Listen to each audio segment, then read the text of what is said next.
Olá pessoal, tudo bem?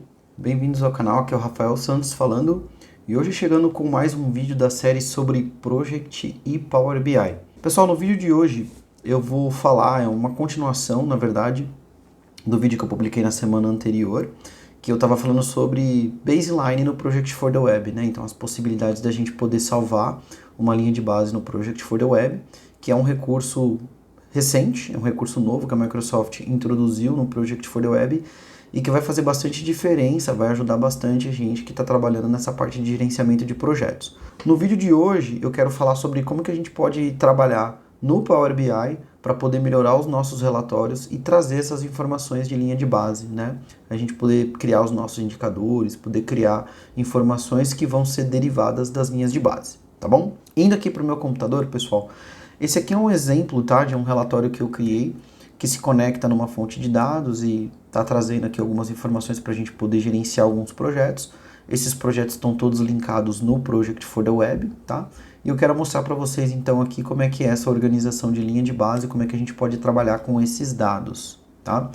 Bom, a primeira coisa é assim, se a gente estabelecer uma conectividade com o banco de dados do Project for the Web, né, com o Dataverse, a gente vai perceber que existem duas novas tabelas disponíveis lá no banco de dados. Uma tabela é a tabela de Project Baseline e a outra tabela é a tabela de Project Baseline Task.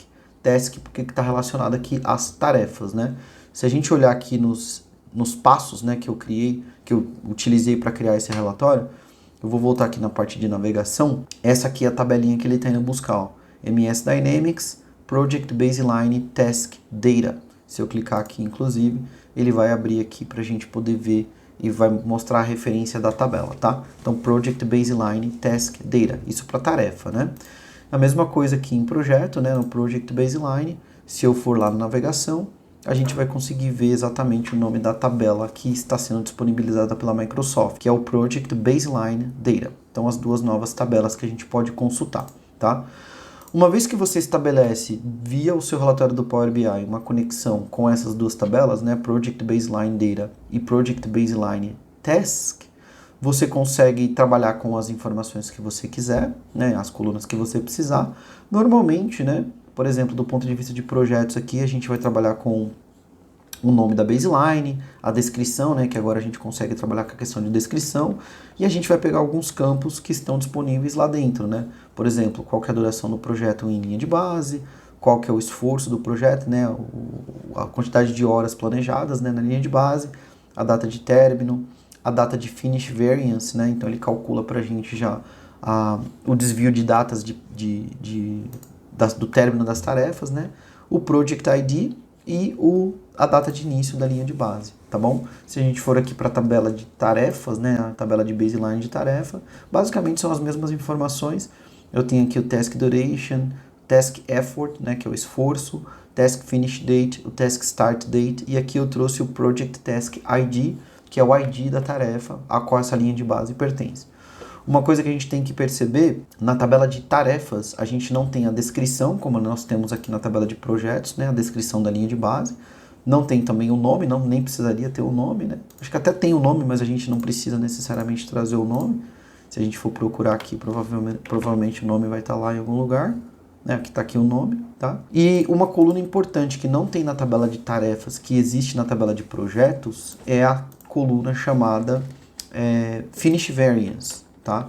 Então, se a gente for olhar aqui, ó, na tabela de projetos, na tabela de baseline de projetos, a gente tem o cálculo que já é entregue para a gente do desvio de término do projeto, mas na tabela de tarefas essa informação ela não está disponível, tá bom? Daqui a pouco eu vou falar o porquê que isso é importante. Então, se você já tiver um relatório de Power BI, o qual você está consumindo informações do Project for the Web, basta adicionar essas duas tabelas à sua consulta, né? Project Baseline e o Project Baseline Task. Uma vez que você obteve essas informações, trouxe essas informações para o seu relatório, aí você vai ter que trabalhar aqui na parte de modelagem para você poder estabelecer as conectividades, né? Tô até com um carinha aqui que eu não preciso, mas por exemplo, ó, eu tenho aqui o Project, que ele fala com o Project Baseline, então tem um relacionamento do Project com o Project Baseline pelo ID, e eu tenho também um relacionamento da tabela Task com a tabela Project Baseline Task, através do Task ID. Então você precisa estabelecer, né, garantir que esses relacionamentos estejam estabelecidos. E aí depois disso a gente consegue criar os indicadores, né? Então, por exemplo, eu criei um indicador aqui para o meu portfólio de projetos, que é um indicador de baseline para prazo. Então, basicamente, o que eu fiz? Na minha tabela de Project Baseline, que é onde estão meus campos, eu fui criando aqui, ó, os indicadores. Então, a primeira coisa que eu fiz foi criar uma coluna customizada, chamada Project Percent Finish Variance, tá? Que basicamente eu pego a data de término do projeto, né? A variação do término do projeto, e divido pela duração, para saber em percentual qual é o tamanho do desvio, né? Então, se eu tiver um projeto de 100 dias e ele tiver com 5 dias de desvio em relação ao prazo, eu tenho 5% de variação. E aí depois eu criei um indicador aqui, que é o Project Baseline KPI.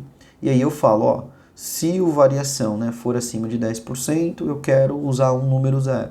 Se a variação for acima de 1%, eu quero usar o número 1. Trabalho com essa questão de números porque os indicadores aqui funcionam com números, né? Então eu descubro o percentual de variação. Ao descobrir o percentual de variação, e ele é um valor numérico, eu trago ele em valor numérico, aí eu consigo falar, se o meu percentual de variação for acima de X, então eu quero um indicador vermelho, ou verde, amarelo, né? Basicamente, coloquei esse indicador aqui numa nova coluna, que é o meu baseline aqui, ó. Então, se a gente olhar o Conditional Formatting, eu tenho os ícones aqui. Então, se for 0, que é um desvio grande, vermelho. Se for 1, que é um desvio razoável, amarelo. Se for 2, que é um desvio aceitável, verde. E assim por diante, tá? A mesma coisa que eu fiz aqui no Finish Date, né? Vocês vão ver que o Finish Date aqui dos meus projetos, eles estão com vermelho. Quando que ele apresenta o valor vermelho? Quando a data de término for acima da linha de base. Então aqui a minha linha de base era dia 25 de outubro, eu passei para 30 de outubro, então vai ficar vermelho. Aqui a minha linha de base de término era 12 de agosto, passei para 14 de agosto, né? Então depois da linha de base, eu estou entregando o projeto com desvio, vermelho também. E aqui a mesma coisa, tá? Então eu criei uma formatação condicional aqui nesse caso, de background na data de término, tá? Então se o desvio for acima de 0, eu quero que ele fique vermelho, tá bom? A mesma coisa eu fiz, pessoal, para tarefas, tá? Então, por exemplo, imagina que eu quero analisar um determinado projeto. Então, eu tenho esse projeto aqui, ó, decomissionamento do Monday.com. Eu estou usando um recurso de drill through, que eu clico aqui com o botão direito, faço um drill through e vou para o cronograma do projeto, onde eu tenho visibilidade das tarefas, né? Então, aqui eu tenho várias informações. O progresso, o baseline, o start finish date, que bucket que a tarefa tá. Deixa eu até pegar um outro projeto aqui que talvez a gente tenha um pouco mais de informação. Talvez esse aqui esteja um pouquinho melhor. Que aí eu tenho um bucket, tenho a prioridade, enfim, tá? A mesma coisa eu fiz aqui no Project Baseline Task. A única questão é que como na tabela Project Baseline Task nós não temos o campo variação do término, então eu tive que criar o campo variação do término. Então eu criei o campo chamado Task Finish Variant, que basicamente ele pega a data de término da tarefa, lá na tabela de tarefas, e diminui, né, data de término do baseline, para saber qual é o tamanho da variação em duração, né, variação do término.